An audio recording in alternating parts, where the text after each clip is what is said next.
साल 2011, तारीख 2 और महीना मई।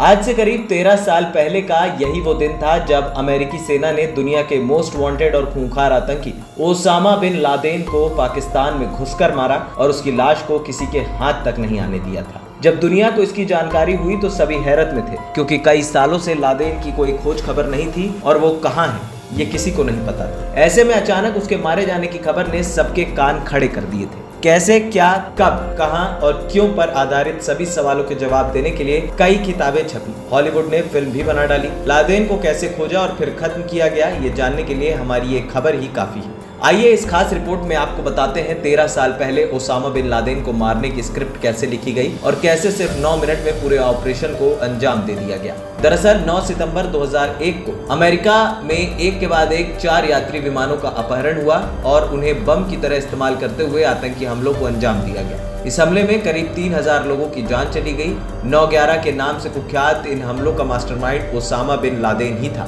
तब से ही अमेरिका लादेन को खोजने में लग गया था। जब बराक ओबामा अमेरिका के राष्ट्रपति बने तो उन्होंने इस मामले को लेकर गंभीरता दिखाई। वो अमेरिकी खुफिया एजेंसी CIA से महीने लादेन को ढूंढने की रिपोर्ट लिया करते थे। ओबामा लादेन के खात्मे को लेकर कितने गंभीर थे, इसका अंदाजा इसी बात से लगाया जा सकता है कि पूरा ऑपरेशन उन्होंने लाइव देखा था। पूर्व राष्ट्रपति बराक ओबामा की 2020 में प्रकाशित आत्मकथा अ प्रॉमिस्ड लैंड में बताया गया है कि लादेन को मारने की योजना कैसे बनाई और कैसे उसको अंजाम तक पहुंचाया। अ प्रॉमिस्ड लैंड के मुताबिक 2009 के मई में ओबामा ने व्हाइट हाउस के चीफ ऑफ स्टाफ CIA के निदेशक और सुरक्षा सलाहकार से मुलाकात की। इस दौरान उन्होंने साफ कर दिया था कि ओसामा बिन लादेन को ढूंढने के अभियान को प्राथमिकता देनी होगी। मुझे हर 30 दिन में इसकी रिपोर्ट चाहिए। साल 2009 में 9/11 की बरसी से एक दिन पहले की बात है। CIA के निदेशक राष्ट्रपति ओबामा से मिलने आए। इस दौरान उन्होंने जानकारी दी कि उन्हें ओसामा बिन लादेन के बारे में कुछ सुराग मिले हैं। हमारे जासूसों ने अबू अहमद अल कुवैती नाम के शख्स को ढूंढ लिया है जो आतंकी संगठन अल कायदा के लिए संदेश वाहक का काम करता है। वो ओसामा बिन लादेन के काफी करीबी है। उसके फोन और रोज की गतिविधियों पर नजर रखकर हम पाकिस्तान की राजधानी इस्लामाबाद से 135 किलोमीटर दूर एबटाबाद शहर के बाहरी इलाके में बने एक बड़े अहाते तक ले गए।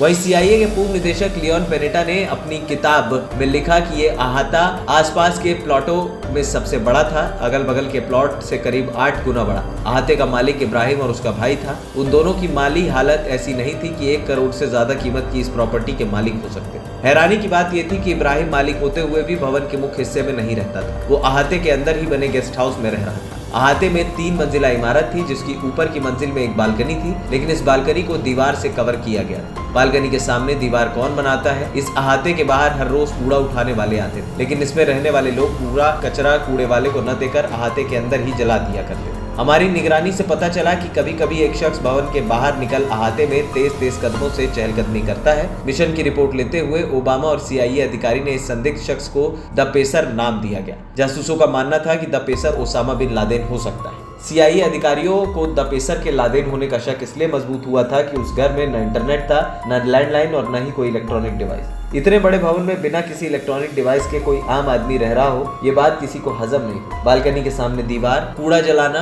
और बिना इलेक्ट्रिक डिवाइस के रहना, इन सबसे अमेरिकी अधिकारियों का शक पुख्ता हुआ और यहाँ रहने वाला शख्स ओसामा बिन लादेन ही था। फिर शुरू हुआ operation Neptune Spear. Barack Obama को डर था कि अगर पाकिस्तानी सरकार को इस ऑपरेशन में शामिल किया तो शायद ये खबर ओसामा तक पहुंच सकती है। इसलिए लादेन को मारने के लिए मिशन को खुफिया रखा गया। ओबामा ने 29 अप्रैल 2011 को एबटाबाद में घुसकर लादेन को मारने की अनुमति दे दी। अ प्रॉमिस्ड लैंड में ओबामा लिखते हैं कि हमारे पास 2 विकल्प। पहला विकल्प अहाते को हवाई हमले से बर्बाद कर दिया जाए। इसका पहला फायदा यह था कि पाकिस्तान की धरती पर किसी अमेरिकी के मारे जाने का जोखिम नहीं होगा। दूसरा, हम सार्वजनिक तौर पर खंडन भी कर सकते थे कि इसमें हमारा हाथ नहीं है। लेकिन इसका नुकसान ये था कि अगर हम अहाते को जमींदोज करने में सफल हो गए तो ये कैसे सुनिश्चित करते कि उसके अंदर लादेन मौजूद था या नहीं। अगर अल कायदा ने उसका खंडन कर दिया तो कि लादेन नहीं मरा, तो हम सिद्ध कैसे करेंगे कि लादेन मारा गया। आगे उन्होंने लिखा कि हमारे पास दूसरा विकल्प था कि हम स्पेशल ऑप्स को मंजूरी दें। इसके तहत चयनित अमेरिकी सैनिक हेलीकॉप्टर से पाकिस्तान में घुसकर उस भवन पर इतनी तेजी से हमला करें कि पाकिस्तानी पुलिस या सेना को प्रतिक्रिया देने का वक्त ही न मिले। फिर 2 मई 2011 को रात करीब 11 बजे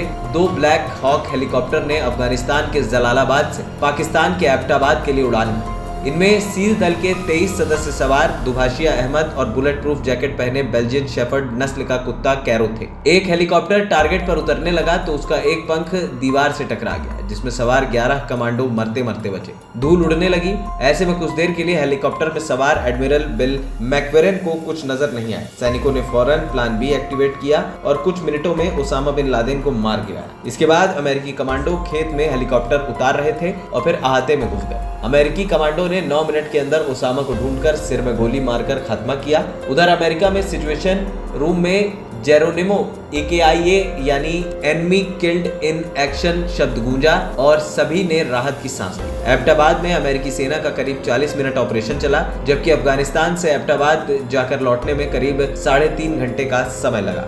जब एडमिरल बिल मैक्वेरन ने ओबामा को लादेन की मौत की पुष्टि की तो कहा कि लादेन का शव मेरे सामने है। मैंने अपने एक साथी को शव के पास लिटाकर उसकी लंबाई की पुष्टि कर ली। शव की लंबाई 6 फीट 4 इंच थी।